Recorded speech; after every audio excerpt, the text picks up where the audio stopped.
je dois saluer la directrice de l'Unité internationale de l'Université de Montréal, à mon directeur général.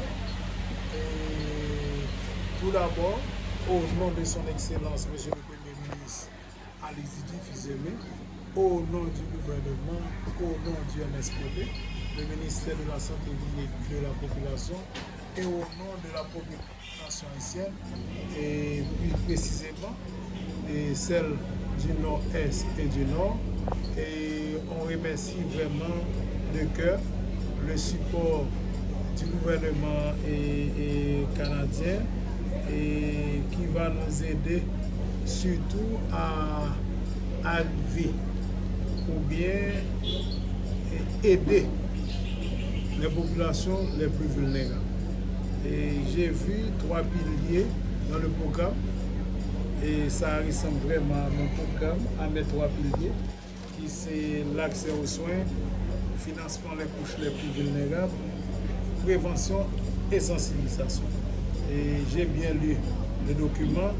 Je vois que les 3 piliers de l'unité de santé internationale et d'autres partenaires venant du Canada, est la même chose que les priorités du ministère de la Santé publique.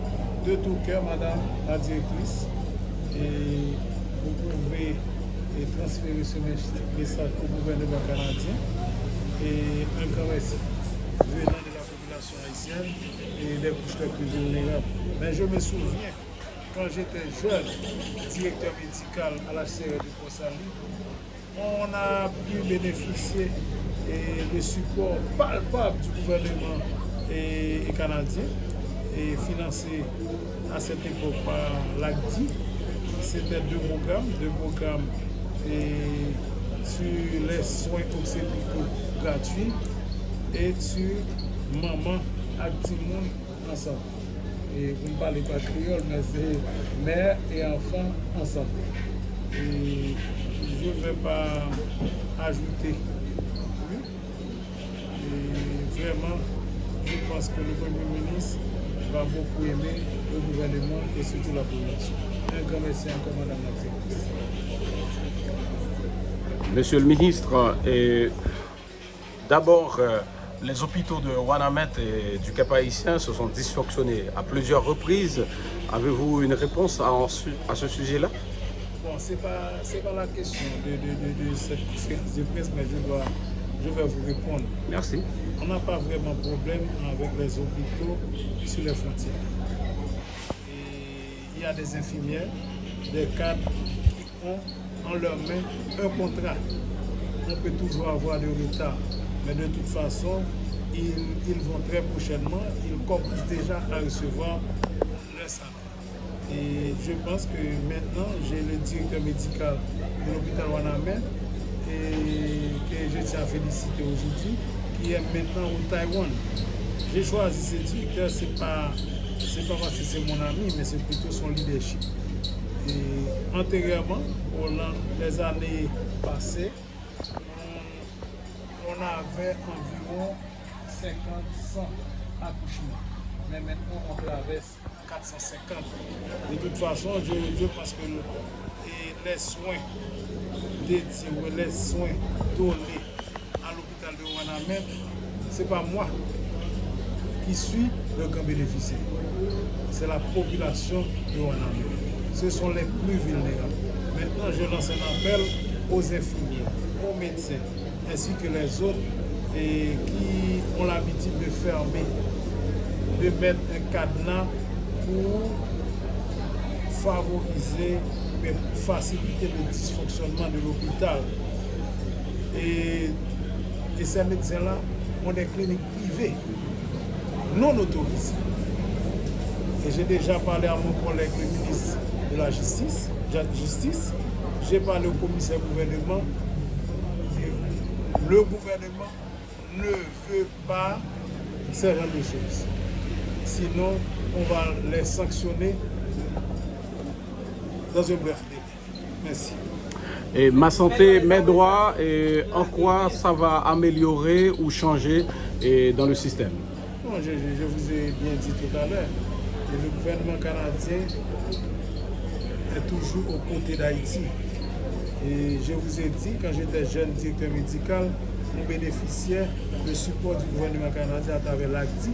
Maintenant, c'est l'unité de santé internationale et de l'Université de Montréal, et les avocats et Santé mondiale du Canada, et qui nous amène de fonds propres, surtout sur les structures sanitaires, les soins et sexuels et reproductifs et d'autres volets appropriés. Le projet Santé moins, doit moins est une collaboration qui part d'une relation de partenariat historique entre des organisations canadiennes et le ministère de la Santé publique et de la population en Haïti. L'unité de santé internationale de l'Université de Montréal collabore depuis près de 35 ans avec le MSPP et a bénéficié de différents financements au cours du temps à travers Affaires mondiales Canada, l'ACTI, comme vous disiez avant. Et le projet Santé moins, doit moins va viser à accompagner plusieurs établissements de santé dans les régions du Nord et du Nord-Est et va viser 11 communes. En Haïti, ça représente les bénéficiaires indirects du projet, donc les femmes, les enfants, les personnes en situation de vulnérabilité. Ça représente plus de 1,5 million de personnes dans ces zones qui vont bénéficier des résultats et des retombées du projet. Nous travaillons en collaboration avec 2 autres membres du consortium. C'est des interventions très complémentaires. L'USI est responsable du volet santé, renforcement du système de santé en travaillant avec les gestionnaires, les prestataires de soins. Avocats sans frontières Canada va s'occuper des plaidoyers et du renforcement des organisations de la société civile et des acteurs et actrices de la justice. Et le CECI, donc le Centre d'éducation et de coopération internationale, se chargera du renforcement des organisations de la société civile et de la mobilisation communautaire. Donc c'est ces secteurs regroupés qui vont pouvoir, en appui au ministère de la Santé et des établissements, des niveaux déconcentrés de l'État, des établissements et des communautés, atteindre les résultats visés. On cherche vraiment à améliorer l'accès aux soins à des populations vulnérables et améliorer également leur bien-être. Pourquoi le Nord et le Nord-Est? C'est basé sur une collaboration historique que nous avions réalisée il y a quelques années, entre 2016 et 2022, le projet ACOSME qui intervenait au niveau de la santé materno-infantile dans le Nord. Nous avions des partenaires, il y avait quelques communes qui étaient ciblées et grâce à ce nouveau fonds canadien sur la résilience des systèmes de santé, nous avons pu étendre le projet à un autre département. Nous avons souhaité également nous baser sur des terrains connus. Pour nous, quand on travaille ensemble, on apprend à collaborer, on devient plus efficace dans nos interventions. Alors sur la base des relations déjà établies dans le Nord, nous poursuivons également nos activités. Comment apporter de la bonne santé en se rendant compte que les centres, les hôpitaux ne sont pas en bon état? Nous sommes tout à fait conscients de cette situation et dans le projet, nous avons des réhabilitations qui sont prévues et nous avons pu prioriser des interventions, je dirais, stratégiques pour faire fonctionner certains centres. Nous allons nous concentrer tout d'abord sur des défis d'énergie et des défis de disponibilité d'eau et d'étanchéité aussi des structures, en plus de travailler avec les prestataires de santé et les gestionnaires pour offrir des soins. Il y a un peu de ressources disponibles pour de l'équipement, mais on travaille beaucoup avec les humains, mais on a pensé quand même soutenir les établissements pour les rendre un peu plus fonctionnels. Ça contribue à l'accès à des soins de qualité. Vous choisissez quelques communes, mais dis-nous, est-ce que vous agissez sous l'impulsion du ministère de la Santé publique? Les choix des communes et des établissements se sont faits conjointement suite à des visites conjointes qui se sont déroulées les derniers mois. Et nous avons dû, comme dans tout projet, prioriser parce que, comme vous disiez, Monsieur le ministre, les besoins sont grands, les besoins sont partout. Et si on veut avoir un impact concret, il faut prioriser. Donc, ces décisions, parfois difficiles, nous ont amenés à faire la sélection de certains établissements. Et nous souhaitons également nous baser sur le leadership des établissements et des gestionnaires également, qui est une garantie pour nous d'atteindre des résultats concrets.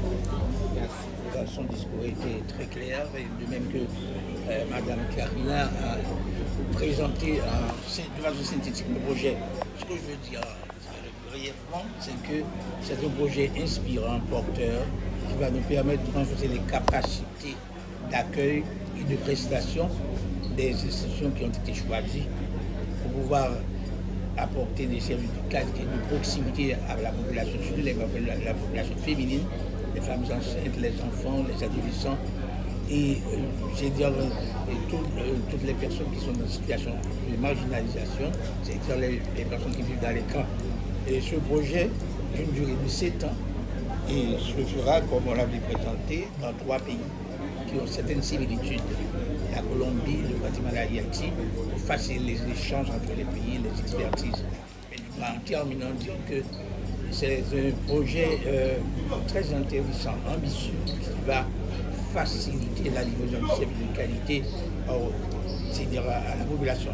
Surtout augmenter la fréquentation hospitalière des femmes enceintes, faire en sorte qu'il y ait davantage de femmes enceintes à accoucher en milieu hospitalier, avec un plateau technique plus performant, de qualité, et ceci dans un souci d'équité et de justice sociale.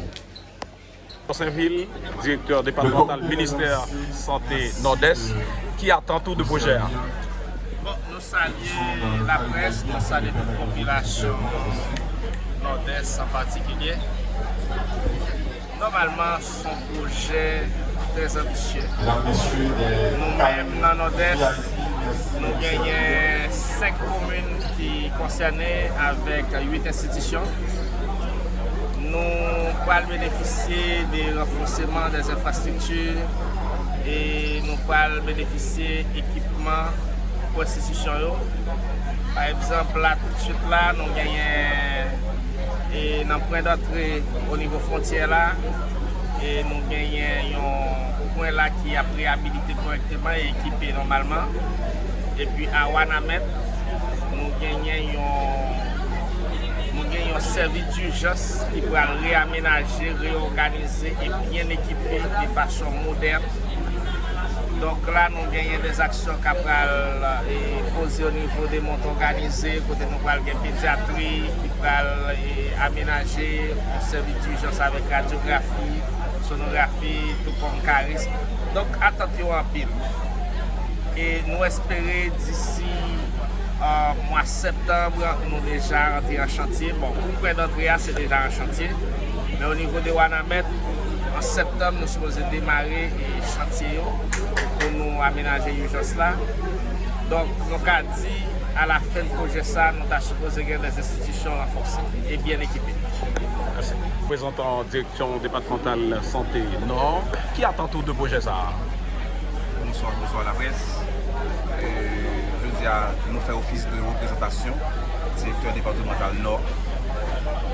C'est un projet, j'en ai dit dans mon bienvenue, qui c'est un projet porteur d'espoir et c'est un projet ambitieux qui prend le gain pour renforcer le ministère là. Parce que c'est vrai que c'est un projet nouveau. Le ministère à travers DSF, gagner une filière qui est santé maternelle et de la reproduction. Normalement, il y a un aménagement qui est fait dans la santé au niveau des infrastructures et aussi structurel. Et ça nous souhaitait, bien attendre nous de projet, c'est que Jean Projet à lui-même, il est présenté, il va toucher autant de monde que vous prévoit. C'est-à-dire si le directeur dans le projet, toucher et que tout le monde n'est pas satisfait, dans un bref délai, on ne va pas démarrer et à la fin du projet. Comment l'hôpital Justinien Yokonia? Normalement, je dis à me faire office de représentation pour direction départementale Nord. L'hôpital Justinien, c'est après, parce que n'a pas eu de l'hôpital Justinien après. Merci, Présidence. Assemblée nationale là, et sénateur Kelly était une personnalité publique, mais un docteur tout.